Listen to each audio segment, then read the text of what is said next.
Baik, perkenalkan nama saya Arthur Arileo. Saya dari Departemen Teknik Sipil, Prodi S1 Pendidikan Teknik Bangunan, Universitas Negeri Malang, dengan NIM 2105216180016.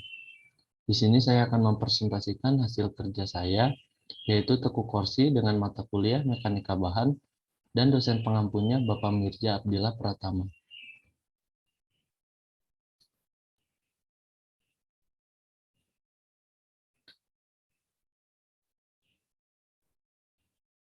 Baik, tekuk korsi. Untuk definisi tekuk korsi lateral, lateral sendiri ialah suatu gejala akibat momen lentur.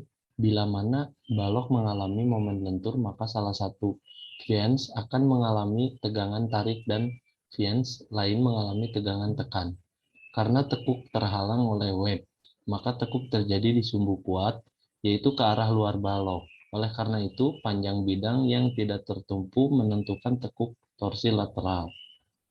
Untuk selanjutnya, di sini juga ada definisi lain untuk tekuk torsi lateral, merupakan kondisi batas yang menentukan kekuatan sebuah balok. Suatu balok mampu memikul momen maksimum hingga mencapai momen plastis megapascal.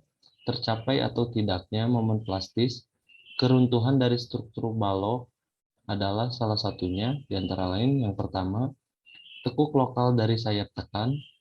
Kedua, tekuk lokal dari bahan dalam tekuk lentur, tekan lentur. Yang ketiga, tekuk torsi lateral. Untuk selanjutnya, penyebab tekuk torsi lateral ialah gejala tekuk torsi sangat dipengaruhi oleh panjang balok dan besarnya momen lentur. Untuk suatu panjang tertentu, momen lentur yang menyebabkan terjadinya tekuk torsi lateral disebut momen kritis. Makin panjang balok, makin kecil momen kritis. Tekuk torsi lateral terjadi akibat adanya puntiran dalam sumbu memanjang komponen struktur tekan. Tekuk torsi terjadi pada elemen-elemen langsing dan sumbu simetris ganda. Tekuk torsi lateral disebabkan adanya beban lateral pada balok yang tidak seimbang di beberapa titik. Selanjutnya, untuk jenis-jenis tumpuan tekuk torsi lateral ialah ada dua macam kategori tumpuan, yaitu yang pertama, tumpuan lateral menerus. Tumpuan yang diperoleh dengan menerapkan fiens tekan balok ke dalam plat lantai beton. Untuk contoh gambar sendirinya, ini salah satu contohnya, yaitu pada gambar A dan pada gambar B. Selanjutnya, yang kedua ialah tumpuan lateral pada jarak tertentu. Tumpuan yang diberikan oleh balok atau rangka melintang dengan kekuatan yang cukup. Untuk contoh gambar sendirinya ini. Untuk contoh gambar tumpuan lateral pada jarak tertentu ini. Yang selanjutnya, contoh perhitungan tekuk torsi lateral. Di sini ada salah satu contoh perhitungannya. Untuk soalnya, pilihlah profil WF yang ekonomis untuk digunakan sebagai balok lantai perpustakaan yang tertumpu sederhana. Sokongan lateral dipasang pada kedua ujungnya dan pada lokasi beban-beban terpusat. Rendutan akibat beban hidup tak boleh melebihi L/300. Gunakan mutu baja BJ37. Untuk jawabannya, di sini ada PX sama dengan 1,230 ditambah 1,630 dalam kurung sama dengan 84 km Newton. Untuk Qn-nya sama dengan 1,2 dalam kurung 5 ditambah 1,6 dalam kurung 15 sama dengan 30 kN per meter. Dicoba menggunakan profil F 600 dikali 300 dikali 12 dikali 20. Untuk mencari LP sama dengan 790 per akar FY dikali Y per Y sama dengan 790 per akar 240 dikali 68,5 sama dengan 3493,1111 mm. Untuk gambarnya seperti ini, beban merata. Selanjutnya, ini adalah contoh gambar akibat beban terpusat, dan yang di bawah adalah akibat beban merata dengan nilai sekian dan sekian, yaitu untuk nilai akibat beban terpusatnya ialah 378 kilonewton per meter dan akibat beban meratanya ialah 472,5 kilonewton per meter kali meter. Untuk cara mencari X1 tertera di sini sebagai berikut. Ini untuk rumusnya dan dihasilkan nilai 13422,598 megapascal. Untuk mencari X2-nya dengan rumus berikut ini dan dihasilkan nilai 2,2151 dikali 10 pangkat min 4 mm kuadrat per Newton kuadrat. Untuk mencari LY ialah ini adalah rumusnya dan dihasilkan nilai sebesar 104,32 10432,405 mm. Untuk cek penampang yaitu B per 2 dikali T F sama dengan 300 per 2 dikali 20 dan dihasilkan 7,5 yang lebih kecil dari penampangnya yaitu 170 per akar FY 10,97. Bila dilihat di sini B-nya kompak.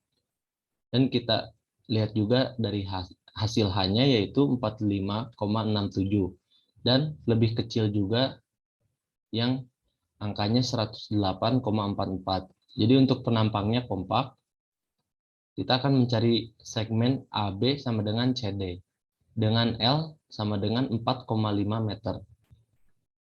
Kita mencari LP dulu yang dihasilkan untuk LP lebih kecil dari L, lebih kecil dari LY. Penampang kompak, menghitung nilai CB. Selanjutnya, untuk menghitung nilai CB sebagai berikut dan dihasilkan nilai sebesar 1,5135. Untuk MP-nya dihasilkan sebesar nilainya 1034,1384 kilonewton kali meter. Untuk MY-nya ini seperti ini rumusnya dan dihasilkan nilai sebesar 683,4 kilonewton dikali meter. Untuk MN sendirinya untuk rumusnya seperti ini dan dihasilkan nilai sebesar 1488,194 kilonewton dikali meter. Dan dia lebih besar dari MP yaitu sebesar 1034,1384 kilonewton dikali meter. Gunakan MN sama dengan NP sama dengan 1034,1384 kilonewton dikali meter. Maka dihasilkan seperti ini. 850,5 kilonewton dikali meter. Untuk segmen BC sendiri dengan L sama dengan 2,5 meter ialah seperti ini. L sendiri lebih kecil dari LP untuk kasus 2. Dan nilai MN sama dengan MP sebesar 1034,1384 kilonewton dikali meter. Dan nilai MN lebih kecil dari MU maksimal yaitu sebesar 873,9375 kilonewton kali meter. Cek terhadap syarat lendutan seperti ini rumusnya dengan P sama dengan 30 kilonewton atau 30.000 newton dan Q-nya sebesar 15 kilonewton per meter atau sebesar 15 newton per milimeter. Untuk A sendirinya 4,5 meter. Untuk ke milimeternya yaitu 4.500 mm. Untuk E-nya 200.000 megapascal. Untuk I-nya 1,18 dikali 10 pangkat 9 mm pangkat 4. Untuk L-nya 11,5 meter. Kita konversikan ke milimeter, yaitu sebesar 11.500 mm. Untuk keseluruhannya dimasukkan dalam rumus tadi, dan dihasilkan nilai sebesar 22.000,001 mm. Lebih kecil dari L per 300 yang hasilnya 38.000,33 mm. Sekian dari presentasi hasil kerja Teku Korsi saya. Mohon maaf bila ada salah kata. Semoga hasil presentasi saya bisa menambah ilmu kalian semua. Terima kasih. Belum stop. Yo.